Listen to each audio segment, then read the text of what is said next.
இன்றைக்கி நாம் பார்க்க போகிற ரெசிபி உடனடி டிஃபன் எப்படி செய்கிறதுன்னு பார்க்க போகிறோம். இட்லி தோசைக்கு மாவு இல்லாத நேரத்தில் இந்த மாதிரி செஞ்சு கொடுத்து பாருங்கள், எல்லாருமே விரும்பி சாப்பிடுவாங்க. இந்த டிஃபனுக்கு ரவை, கோதுமை, தக்காளி இருந்தால் போதும், சட்டுன்னு ஈஸியாக செஞ்சு முடிச்சிடலாம். இப்போ எப்படி செய்கிறதுன்னு பார்க்கலாம். அதுக்கு தேவையான பொருளையும் நம்ம பார்த்துடலாம். இஞ்சி, மிளகாய், தக்காளி, ரவை, கோதுமை மாவு, சட்னிக்கு பொட்டுக்கடலை, தேங்காய், பூண்டு, புளி, பச்சை மிளகாய். சட்னியும் இந்த மாதிரி செஞ்சிங்கன்னா ரொம்ப ஈஸியாகவும் இருக்கும், ரொம்ப டேஸ்ட்டாகவும் இருக்கும். வித்தியாசமான ஒரு சட்னி, ஈஸியாக அதுவும் சட்னி செஞ்சு முடிச்சிடலாம். இப்போ நம்ம எப்படி செய்கிறதுன்னு பார்க்கலாம். மிக்ஸி ஜார் எடுத்துக்கலாம். அதில் 3 தக்காளியை கட் பண்ணி சேர்த்துக்கலாம். 2 மிளகாய் சேர்த்துருக்கேன். நீங்கள் உங்கள் காரத்துக்கு தகுந்த மாதிரி கூட்டியோ குறைச்சோ சேர்த்துக்குங்க. இஞ்சி ஒரு பெரிய துண்டு கட் பண்ணி சேர்த்துக்கலாம். எல்லாம் சேர்த்து அரைச்சிக்கலாம். நல்லா நைஸாக அரைச்சிக்கணும். அரைச்சிட்டு வந்தாச்சு. இப்போ இதோடு நம்ம 1 கப்பு ரவை சேர்த்துக்கலாம். ரவை வந்து 250 கிராம், 1 கப் அளவு சேர்த்துக்கலாம். இப்போ கோதுமை மாவு 75 கிராம், 1/4 கப்புக்கு கொஞ்சம் அதிகமாக சேர்த்துக்கலாம். இதோடு இதுக்கு தேவையான அளவு உப்பு சேர்த்துக்கலாம். உப்பு சேர்த்து நம்ம மாவு சேர்த்த கப்பில் 1 கப்பு தண்ணி சேர்த்துக்கலாம். தண்ணி சேர்த்து நல்லா அரைச்சிட்டு வந்துடலாம். தண்ணி அதிகமாக சேர்க்கக்கூடாது.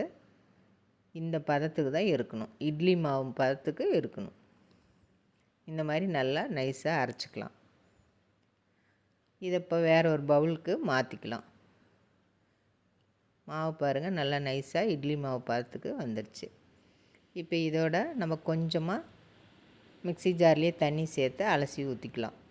தண்ணி அதிகமாக சேர்த்துடக்கூடாது, கொஞ்சமாக சேர்த்துக்கலாம். இப்போ இதை நம்ம கலந்து விட்டுக்கலாம். கலந்து விட்டோம்னா நம்ம தோசை மாவு பதத்துக்கு வந்துடும். இப்போ உப்பு பத்தல, கொஞ்சமாக உப்பு சேர்த்துக்கலாம். நல்லா கலந்து விட்டுட்டு தோசை மாவு பதத்துக்கு இருக்கும். பாருங்கள், இந்த மாதிரி தோசை ஊற்றுற அளவுக்கு இருக்கணும். இப்போ தட்டு போட்டு மூடி ஒரு 10 நிமிஷம் ஊற வச்சிடலாம். ரவை ஊறட்டும்.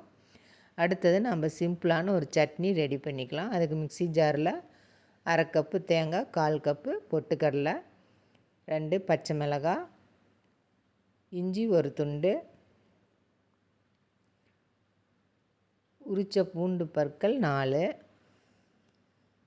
புளி ஒரு சின்ன துண்டு அளவு சேர்த்துக்கலாம். இப்போ சட்னிக்கு தேவையான அளவு உப்பு சேர்த்துக்கலாம். அதோட ஜீரகம் ஒரு 1/2 டீஸ்பூன் சேர்த்துக்கலாம். சேர்த்து எல்லாமே சேர்த்து நல்லா அரைச்சிக்கிட்டு வந்துடலாம். அரைச்சி இதை வேற ஒரு பவுலுக்கு மாற்றிக்கலாம். இந்த சட்னி வந்து இட்லி, தோசை, பூரி, பொங்கல் எல்லாத்துக்குமே சூப்பராக இருக்கும். நம்ம செய்ய போகிற இந்த டிஷ்ஷுக்கும் சூப்பராக இருக்கும். இப்போ கொஞ்சமாக மிக்ஸி ஜாரில் தண்ணி சேர்த்து அதையும் சேர்த்து நல்லா கலந்து விட்டுக்கலாம். இப்போ இதுக்கு வந்து ஒரு தாளிப்பு கொடுத்துடலாம். நல்லா கலந்து விட்டுட்டு தாளிப்பு கொடுத்துடலாம். இப்போ எண்ணெய், கடுகு, கருவேப்பிலை, மிளகாய் எல்லாம் சேர்த்து தாளித்து சட்னியில் சேர்த்திடலாம். ரொம்ப அருமையாக சுவையாக இருக்கும் இந்த சட்னி. எல்லாத்துக்குமே இது நல்லா பொருத்தமாக இருக்கும். நாம் செய்ய போகிற டிஷ்ஷுக்கும் அவ்வளோ அருமையாக இருக்கும். ஒரு தடவை இந்த மாதிரி சட்னி செஞ்சு பாருங்கள், அவ்வளோ சுவையாக இருக்கும்.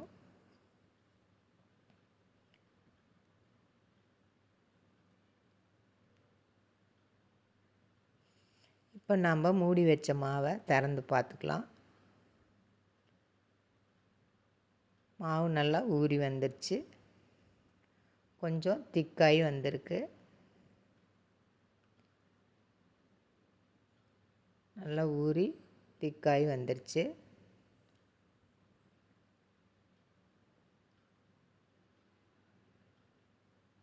நல்லா கலந்து விட்டுட்டு இதோடு நம்ம சமையல் சோடா ஒரு 1/4 டீஸ்பூன் சேர்த்துக்கலாம்.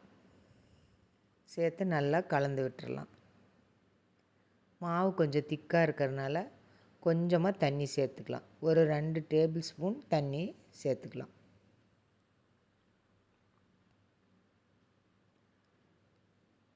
சமையல் சோடா சேர்த்துருக்கனால நல்லா கலந்து விட்டுக்கணும்.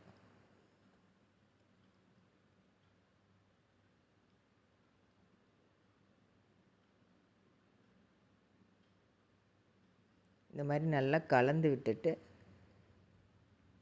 இப்போ இதோடு நம்ம கொஞ்சமாக தண்ணி சேர்த்துக்கலாம். மாவு கொஞ்சம் திக்காக இருக்குது, ஒரு 2 டேபிள் ஸ்பூன் அளவுக்கு தண்ணி சேர்த்துக்கலாம். சேர்த்து நல்லா கலந்து விட்டுறலாம். இப்போ நம்மளுக்கு தோசைக்கு மாவு ரெடி ஆயிடுச்சு. உடனடி டிஃபன் மாவு ரெடி ஆயிடுச்சு டிஃபனுக்கு.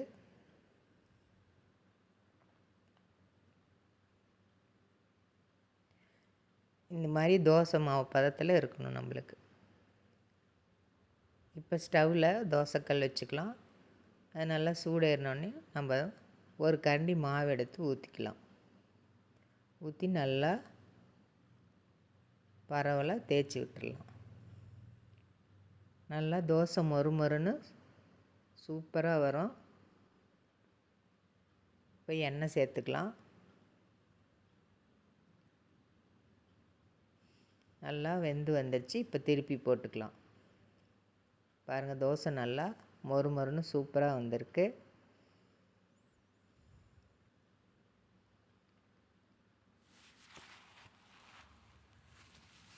தோசை ரெடி ஆயிடுச்சு. இதே மாதிரி எல்லா மாவையும் நம்ம ஊற்றி எடுத்துக்கலாம்.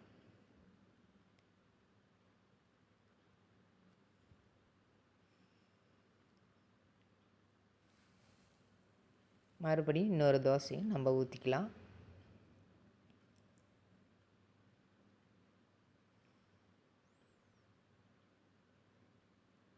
மீடியம் ஃப்ளேமில் வச்சுக்கணும்.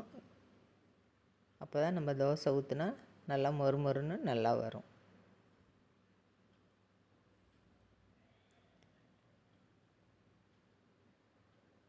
நம்மளுடைய இன்ஸ்டன்ட் தோசை ரெசிபி ரெடி ஆயிடுச்சு.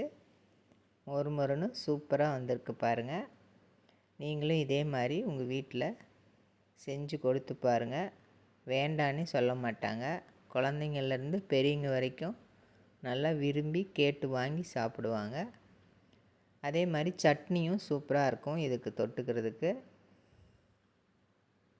சூப்பரான தோசை ரெடி ஆயிடுச்சு. சட்னியும் இந்த மாதிரி செஞ்சு பாருங்கள். ரொம்ப ஈஸியாகவும் இருக்கும், சுவையாகவும் இருக்கும். இட்லி தோசைக்கு மாவு இல்லாத நேரத்தில் வீட்டில் இருக்கிற ஒரு 3 பொருள் தான். ரவை, கோதுமை மாவு, தக்காளி இருந்தால் போதும். சட்னி ஈஸியாக செஞ்சு முடிச்சிடலாம். ரொம்ப சுவையாகவும் இருக்கும். நீங்களும் இதே மாதிரி மொறுமொறுன்னு தக்காளி தோசை செஞ்சு பாருங்கள். லைக் பண்ணுங்கள், ஷேர் பண்ணுங்கள், சப்ஸ்கிரைப் பண்ணுங்கள். நன்றி, வணக்கம்.